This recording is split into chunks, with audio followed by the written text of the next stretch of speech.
नमस्ते दोस्तों। आज मैं आपको द्वित्व व्यंजन के बारे में बताऊंगी। द्वित्व व्यंजन क्या होता है? जब दो व्यंजन एक साथ आते हैं और वो एक जैसे होते हैं, उन्हें हम द्वित्व व्यंजन कहते हैं। आपको यहाँ कंफ्यूज नहीं होना है। संयुक्त व्यंजन में दो व्यंजन एक साथ आते हैं, लेकिन वो व्यंजन अलग अलग होते हैं। और द्वित्व व्यंजन में जब आते हैं दो व्यंजन, तो एक जैसे व्यंजन आते हैं। और संयुक्त व्यंजन की तरह पहला व्यंजन आधा होता है, स्वर रहित होता है, और दूसरा स्वर सहित होता है। उस संयुक्त व्यंजन में भी उसी तरह होता है। पहला व्यंजन आधा स्वर रहित और दूसरा स्वर सहित, यानी कि पूरा व्यंजन। जैसे उदाहरण से आप आसानी से समझ पाएंगे।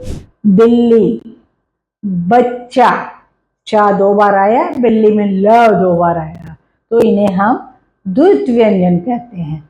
लेकिन कुछ व्यंजन ऐसे होते हैं जो जब दो एक साथ आते हैं तो हमें पहले आधे व्यंजन के नीचे हलंत लगाना पड़ता है और दूसरे को पूरा लिखते हैं। जैसे लड्डू,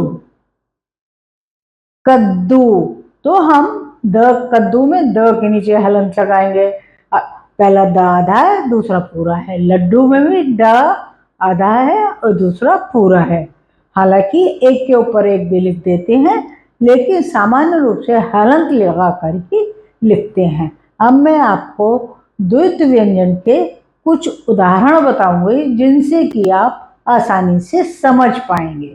द्वित्व व्यंजन में एक खास बात और होती है, वो ये कि द्वित्व व्यंजन जब दोनों एक साथ आते हैं तो उन व्यंजनों का स्वरूप नहीं बदलता है। जैसे मैंने कहा पक्का, तो क और क दोनों क ही लिखे जाएंगे, जबकि संयुक्त व्यंजन में व्यंजनों का स्वरूप बदल जाता है। जब क्ष होता है तो क और श मिलकर बनते हैं, तो उनका जो फाइनली अक्षर बनता है संयुक्त व्यंजन, वो क्ष बनता है। तो उसका स्वरूप यानी कि रूप बदल जाता है। और जबकि द्वित्व व्यंजन में उनका रूप नहीं बदलता। लेकिन इसमें एक खास बात और है। द्वित्व व्यंजन में ख के बाद ख नहीं आता, छ के बाद छ नहीं आता। कुछ व्यंजन ऐसे हैं जिनमें दो व्यंजन एक साथ नहीं आते हैं। झ में भी झ के बाद झ नहीं आता, ठ के बाद ठ नहीं आता। तो ख के बाद खा नहीं आता का उदाहरण बताती हूँ। जैसे आपको मक्खी लिखना है, मक्खी, तो हम दो खा नहीं बनाएंगे, आधा क बनाएंगे और खा बनाएंगे, तब वो मक्खी बनेगा। अब हम कुछ उदाहरण देख लेते हैं और समझ लेते हैं कि द्वित्व व्यंजन कौन कौन से होते हैं। पहले मैं आपको क के उदाहरण बता देती हूँ। तो उदाहरण है चक्की, झक्की, पक्का, धक्का, मुक्का, टिक्की, शक्कर, चक्कर, टक्कर, ये सभी क के उदाहरण हैं। अब देखिए ग के उदाहरण। तो बग्गा और खग्गर, ये दो बार ग के उदाहरण है।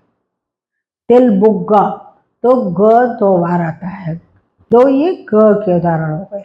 अब हम देखेंगे च के उदाहरण। बच्चा, कच्चा, सच्चा, जच्चा, लुच्चा, ये सब च के उदाहरण हैं। अब हम ज के उदाहरण देखेंगे। सज्जन, उज्जैन, रज्जू, लज्जा। अब ट के उदाहरण देख लेते हैं, जिसमें हम हलंत का प्रयोग करते हैं। ट के ऊपर ट भी लिख सकते हैं, लेकिन जोड़कर आधा, आधा जोड़कर आधा नहीं लिखते हैं। जैसे बाकी अक्षरों में का आधा लिखकर अगला का लिख देते हैं, ग आधा लिखकर ग लिख देते हैं, चा आधा लिखकर दूसरे च से जोड़ देते हैं। तो हम ट के उदाहरण देखेंगे, जिनमें हम नीचे हलंत लगाते हैं। जैसे दुपट्टा, पट्टी, इन सभी में दो बार टा आ रहा है, लेकिन पहले टा के नीचे हलंत और दूसरा पूरा लिखा जा रहा है। छुट्टी, मुट्ठी, मुट्ठी में तो दो गया, टा आधा है। सट्टा, तो ये ट के उदाहरण थे। अब हम ड के उदाहरण देखेंगे।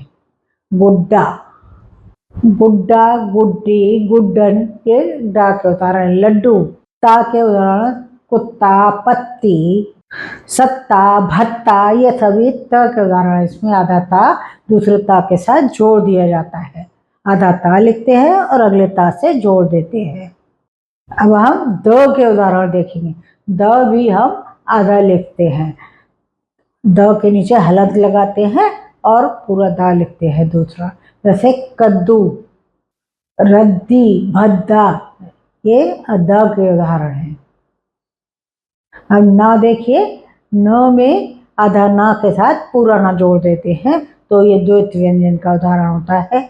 गन्ना, पन्ना, अन्ना, अन्न, विभिन्न।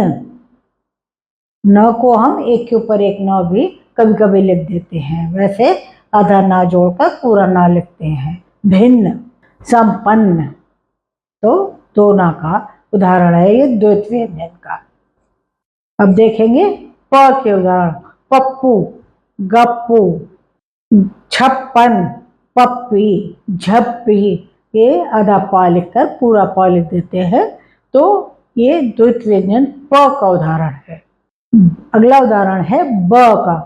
बब्बर, ब का उदाहरण बब्बन, बा के उदाहरण आपको कम मिलेंगे। बब्बन, तो आधा बा जोड़कर पूरा बा लिख देंगे तो ये बा का उदाहरण है। अब हम देखेंगे माँ के उदाहरण। माँ में भी आधा माँ को अगले माँ के साथ जोड़ देते हैं। अम्मा, चम्मच, दो माँ लगा रहे हैं तो ये माँ का द्वित व्यंजन का उदाहरण है। मम्मी, धम्म, इस तरीके से आप द्वित व्यंजन में दो व्यंजनों को एक साथ लिखते हैं, इन्हें हम द्वित व्यंजन कहते हैं। देखते रहिए लॉजिक टेक दोस्तों। और हाँ दोस्तों, इसे सब्सक्राइब भी करें, अपने दोस्तों के साथ वीडियो मिलकर शेयर करें और दोस्तों से भी कहें कि इसको सब्सक्राइब करें। हम आपके कमेंट्स का भी इंतज़ार करते हैं, तो अच्छे अच्छे कमेंट्स हमें एक हौसला देते हैं। फिर मिलेंगे, तब तक के लिए बाय।